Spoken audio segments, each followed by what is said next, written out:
টুপি যারা পরেন, দাড়ি যারা রেখেছেন, পাঞ্জাবি যারা পরেন, জুব্বা যারা পরেন, এই টুপি দাড়ি জুব্বাওয়ালা ব্যক্তি আরেকজন ক্লিন শেফওয়ালা এবং প্যান্ট শার্ট পরনেওয়ালা, এই দুই ব্যক্তির মধ্যে গুনাহ করার পার্থক্য আছে না নাই?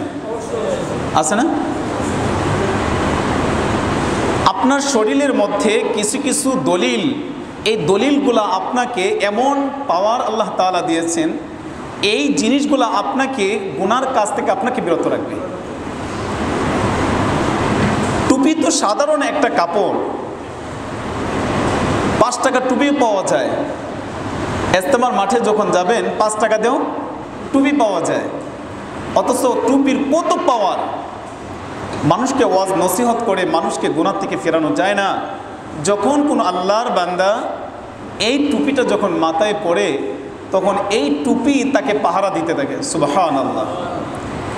কত বড় পাওয়ারফুল একটা জিনিস আমাদের মাঝে আল্লাহ তাআলা তার নবীর সুন্নত হিসেবে আমাদেরকে দিয়েছেন। কত বড় পাহারাদার! পুলিশে পাহারা দেয়, পাহারা দিয়ে এরপরেও চুরি করা ঠেকাতে পারে না, জিনা ঠেকাতে পারে না, ব্যভিচার ঠেকাতে পারে না। যিনি ব্যভিচার করে, জিনা যারা করে, ওই ব্যক্তিকেও যদি কোনো রকমভাবে যদি টুপিটা যদি দিয়ে দেওয়া হয়, এই টুপি পরে কি জিনা করতে যাবে?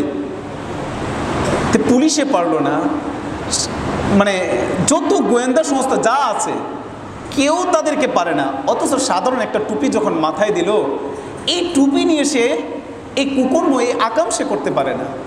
তাহলে কত পাওয়ারফুল একটা আল্লাহ তাআলা আল্লাহ রসুলকে একটা সুন্নত হিসেবে আমাদেরকে দিয়েছে।